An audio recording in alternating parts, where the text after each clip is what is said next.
Hola, mi nombre es Paul Abraham Castañeda Castillo, médico asistente del Departamento de Investigación, Docencia y Rehabilitación Integral en Lesiones Medulares, del Instituto Nacional de Rehabilitación. Y en este capítulo hablaremos sobre un tema de gran importancia para pacientes con lesión de la médula espinal. Específicamente, hablamos de disautonomías o disfunciones autonómicas. Antes de ello, es necesario realizar una breve introducción sobre el sistema nervioso autónomo. Este sistema permite que el cuerpo mantenga la homeostasis al monitorear y regular el medio interno del cuerpo, regula la actividad del músculo liso y cardíaco, así como las secreciones endocrinas, asegurando que se mantenga un entorno homeostático. El sistema nervioso autónomo se divide en dos ramas, el sistema nervioso simpático y el sistema nervioso parasimpático. En esta diapositiva se puede apreciar a detalle la función de cada uno de los sistemas. La estimulación del sistema nervioso simpático, el cual es eminentemente toracolumbar, prepara al cuerpo para manejar situaciones estresantes, haciendo que las glándulas suprarrenales secreten las hormonas adrenalina y noradrenalina, o epinefrina y norepinefrina. Estas hormonas mantienen los efectos de la estimulación simpática, como por ejemplo el aumento de la frecuencia cardíaca, la dilatación de los vasos sanguíneos cardíacos y también el aumento del suministro de sangre al corazón. También relaja el músculo detrusor, contrae el esfínter uretral interno, contrae los esfínteres anales, es responsable del orgasmo y la eyaculación. Por el contrario, la estimulación del sistema nervioso parasimpático, el cual es eminentemente cráneo-sacro, tiende a ralentizar la actividad cardíaca y respiratoria, contrae el músculo detrusor, relaja el esfínter uretral interno, relaja los esfínteres anales y está implicado en la erección de los genitales externos. En condiciones normales de salud, estos sistemas funcionan juntos para mantener un equilibrio fisiológico entre la presión arterial, frecuencia cardíaca y respiratoria. Cuando existe una lesión de la médula espinal, las dos ramas del sistema nervioso autónomo y sus circuitos de retroalimentación complejos se interrumpen, lo que da como resultado episodios potencialmente mortales. Debemos resaltar que la lesión medular produce una variedad de disfunciones autonómicas a nivel cardiovascular, broncopulmonar, urinario, gastrointestinal, sexual y también en la termorregulación, produciendo disreflexia autonómica, hipotensión ortostática, disfunción vesical, intestinal, sexual, alteraciones en la termorregulación y también en el sistema sudomotor. En este capítulo mencionaremos a las dos principales de todas ellas. En este caso estamos hablando de disreflexia autonómica e hipotensión ortostática. Bien, luego de esa breve introducción, iniciaremos el capítulo hablando sobre disreflexia autonómica, específicamente sobre la definición de la misma, la cual es una emergencia potencialmente letal que puede ocurrir en personas con lesión de la médula espinal a nivel de T6 y superior o por encima del nivel de T6, pero es importante mencionar que se ha reportado en pacientes incluso con lesiones tan bajas como T8 hasta T12. Se produce como consecuencia de una disregulación del sistema nervioso autónomo, lo que produce una respuesta descoordinada a un estímulo por debajo del nivel de una lesión de la médula espinal. Es importante recalcar que es una emergencia médica definida como un repentino y significativo aumento de la presión arterial sistólica y diastólica, que puede presentarse tanto con bradicardia o con taquicardia. El hallazgo cardinal es una elevación de la presión arterial sistólica sobre la habitual de al menos 20 milímetros de mercurio, y es importante recalcar también que es 3 veces más prevalente en aquellos con lesión medular completa que en aquellos con una lesión medular incompleta, aproximadamente un 91% versus un 27% respectivamente. Respecto a la fisiopatología, los mecanismos subyacentes al desarrollo de la disreflexia autonómica aún no se conocen bien. Se han identificado cambios que ocurren dentro de los circuitos autonómicos espinales en la etapa aguda y crónica después de la lesión de la médula espinal. La disreflexia autonómica se produce cuando un estímulo envía señales a través de los nervios sensoriales aferentes a la médula espinal, lo cual desencadena una respuesta simpática, observándose signos como hipertensión, palidez, piel fría y piloerección, que solo son clínicamente evidentes por debajo del nivel de la lesión.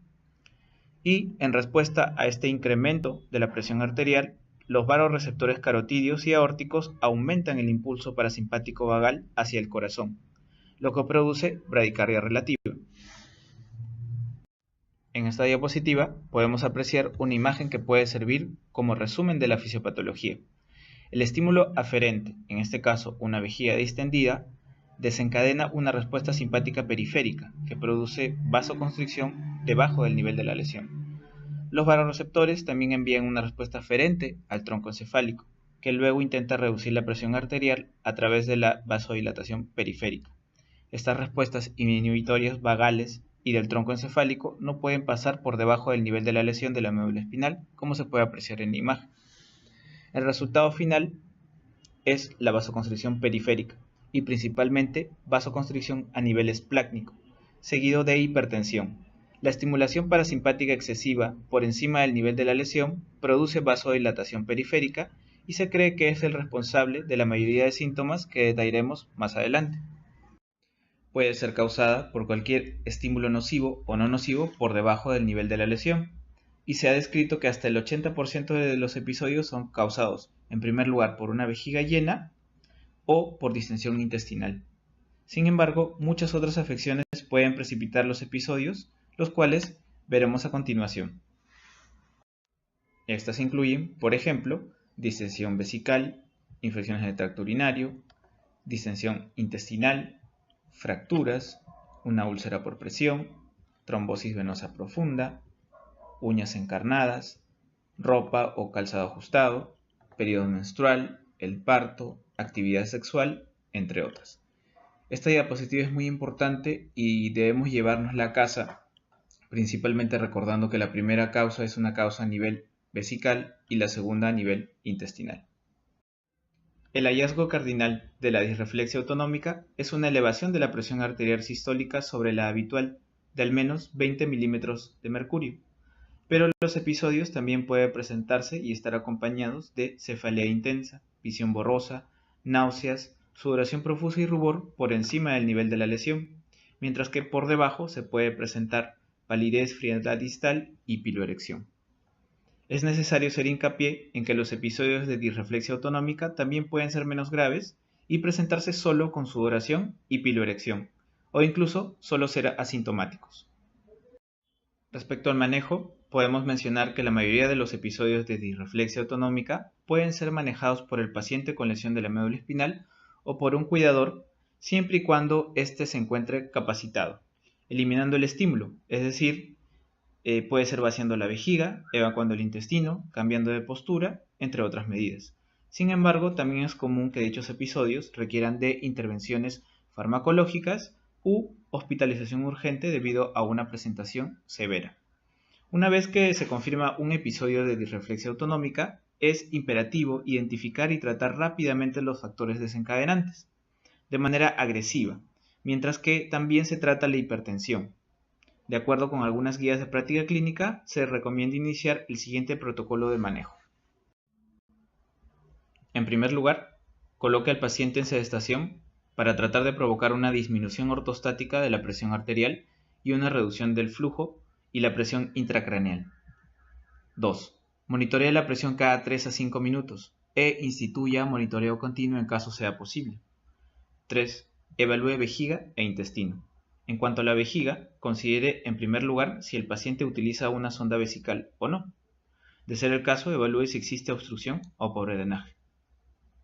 En caso el paciente no utilice sonda, evalúe si existe retención urinaria. ¿Qué debemos hacer en estas situaciones? Realizar cateterismo intermitente, irrigación del catéter o cambiar la sonda. No olvidarse de realizar el manejo con suficiente cantidad de lidocaína, ya que la colocación de una sonda en un paciente con disreflexia autonómica puede ser realmente un desafío, debido a que el aumento del tono simpático puede estrechar el esfínter uretral. En cuanto a intestino, evalúe si es que existe estreñimiento, obstrucción o impactación fecal. ¿Y qué debemos hacer en estas situaciones? Evacuar el recto utilizando lidocaína y estimulación digital suave. Esto debería desencadenar la relajación del esfínter anal y el vaciado del recto sin necesidad de una intervención farmacológica, pero en algunos casos se debe utilizar supositorios. Bien, si ni la vejiga y o el intestino parecen ser el factor causal, realice un examen físico completo, buscando lesiones en la piel, uñas encarnadas o cualquier otra potencial causa. Luego, afloje cualquier dispositivo constrictivo o ropa ajustada, incluyendo apósitos, bolsas para catéteres, férulas, entre otros. Si estas medidas no resultan en la resolución de la disreflexia autonómica, y si la presión arterial sistólica permanece elevada por encima de 150 milímetros de mercurio, considere el tratamiento farmacológico con agentes antihipertensivos orales o tópicos. Respecto a este último punto, está descrito que la pasta de nitroglicerina es el método de elección. Se debe aplicar de 0.5 a 1 pulgada de pasta por encima del nivel de la lesión. Si la pasta de nitroglicerina no se encuentra disponible, utilice tabletas de nifedipino de 5 o de 10 miligramos con instrucciones para morder y tragar. O también se pueden utilizar tabletas de captopril de 12.5 o 25 miligramos con instrucciones similares. Después de la administración de uno de los agentes para el tratamiento, continúe controlando la presión arterial al menos por cada 5 minutos hasta la resolución del episodio. Si la presión arterial sistólica continúa siendo elevada, considere la derivación a un departamento de emergencias para una evaluación y manejo adicionales. Para concluir la sección del manejo, utilizaremos de forma esquemática la siguiente diapositiva, en donde podemos apreciar a un paciente con manifestaciones clínicas de disreflexia autonómica, luego de lo cual es auxiliado por personal de salud que toma funciones vitales. Luego es evaluado por personal médico, evidenciando una retención urinaria, debido a lo cual se procede a preparar lo necesario para realizar un cateterismo al paciente con la finalidad de solucionar dicha retención. Para ello, debemos utilizar una adecuada cantidad de lidocaína, como se puede apreciar en las imágenes, luego de lo cual se prepara al paciente y, con todas las medidas de asepsia y antisepsia, se logra realizar el cateterismo. En caso del paciente presente alguna alteración a nivel intestinal, debemos evaluar la ampolla rectal a través del tacto rectal, utilizando una adecuada cantidad de lidocaína, como en el caso anterior. Es importante recalcar que durante todo el proceso se debe monitorizar la presión arterial cada 3 a 5 minutos. Los episodios no reconocidos y o maltratados de disreflexia autonómica pueden tener serias consecuencias, como por ejemplo hemorragia intracraneal, isquemia o infarto de miocardio, insuficiencia renal, edema pulmonar, hemorragia retiniana, desprendimiento de retina, convulsiones, arritmias cardíacas, entre otros. De todas ellas, la complicación más grave es un accidente cerebrovascular hemorrágico que puede ser incluso hasta mortal. Bien, ahora continuaremos revisando un tema importante muy relacionado al anterior, el cual es hipotensión ortostática. Esta ha sido definida por el Comité de Consenso de la Sociedad Autonómica Americana y la Academia Americana de Neurología como una disminución de la presión arterial sistólica de 20 milímetros de mercurio o más, o de la presión arterial diastólica de 10 milímetros de mercurio o más, al asumir una postura erguida desde una posición supina, independientemente de si se presentan síntomas o no. Se ha descrito que se presenta en más del 50% de los pacientes que presentan disreflexia autonómica. En la figura de la izquierda se puede apreciar la respuesta cardiovascular normal al cambio de una posición supina a una posición erguida. Se produce una acumulación de sangre en las extremidades inferiores. Esta reducción de la volemia produce una drástica disminución en el retorno venoso al corazón y una caída del gasto cardíaco, con activación de vasoreceptores situados en el arco aórtico y también en las carótidas. Estas señales son transmitidas al centro vasomotor, localizado a nivel del tronco cerebral. Se origina una respuesta eferente mediada por una activación simpática con aumento de la vasoconstricción y de la contractilidad miocárdica, lo cual incrementa la frecuencia cardíaca, así como una inhibición del parasimpático, debido a lo cual la presión arterial retorna a valores normales. En la figura de la derecha, en cambio, se aprecia un fallo en dicha respuesta debido a una lesión de la médula espinal, con la consecuente producción de hipotensión ortostática y sus síntomas. En la siguiente diapositiva ampliaremos más al respecto. Se han propuesto diversos mecanismos para el desarrollo de hipotensión ortostática en pacientes con lesión de la médula espinal. La interrupción de las vías eferentes simpático-excitatorias desde el tronco encefálico hasta las neuronas preganglionares simpáticas espinales, las cuales están implicadas en la vasoconstricción, provoca el fallo de la regulación de la presión arterial refleja a corto plazo. Esto conduce a la acumulación de sangre en las vísceras y en la circulación esplácnica, pulmonar y en la vasculatura dependiente por debajo del nivel de la lesión. Además, los niveles de catecolaminas en reposo son más bajos en los pacientes con lesión de la médula espinal en comparación con pacientes sin discapacidad. Además, no se produce un incremento significativo en los niveles de epinefrina o norepinefrina cuando los pacientes cambian de una posición a supino. Además, los pacientes con lesión de la médula espinal tienen una función barorrefleja alterada, volúmenes de plasma más bajos debido a hiponatremia y a un posible deterioro cardiovascular, al menos en el periodo inicial posterior a la lesión medular. Cualquier combinación de estos factores puede aumentar aún más la probabilidad de ocurrencia y la gravedad de la misma. La hipotensión ortostática puede resultar de una variedad de causas. El bajo nivel de actividad nerviosa simpática eferente y la pérdida de vasoconstricción refleja después de una lesión de la médula espinal son las dos causas principales. Otras causas de hipotensión ortostática incluyen, por ejemplo, un bajo volumen sanguíneo, niveles bajos de sodio en la sangre y desacondicionamiento, principalmente por un reposo prolongado en cama.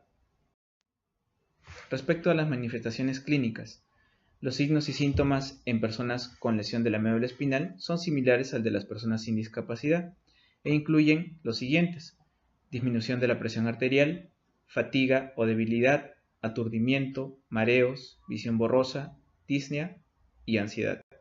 Sin embargo, la hipotensión ortostática también puede ser asintomática.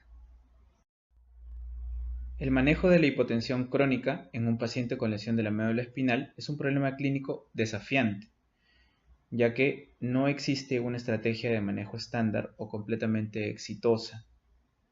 Para prevenir o controlar la hipotensión ortostática en esta población, primero debemos considerar los tratamientos no farmacológicos, como por ejemplo la elevación de miembros inferiores, las medias de compresión, fajas abdominales, el aumento de la ingesta de agua y sal, y transiciones lentas de posición supina a posición sentada.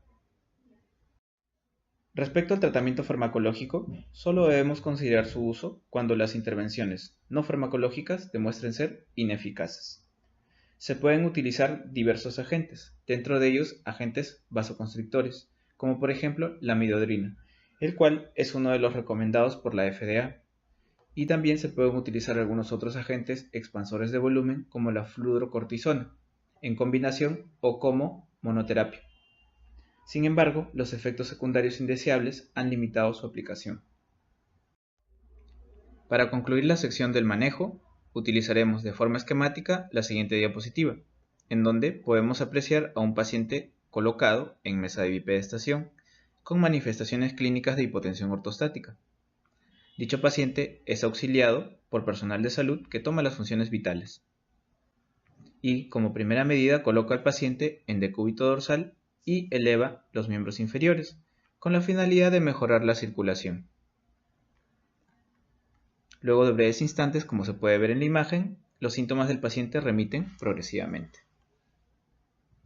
En caso el paciente se encuentre en silla de ruedas, procedemos de la misma forma, evaluando sus signos vitales en primer lugar e inclinamos la silla de ruedas para cumplir con el mismo principio del caso anterior.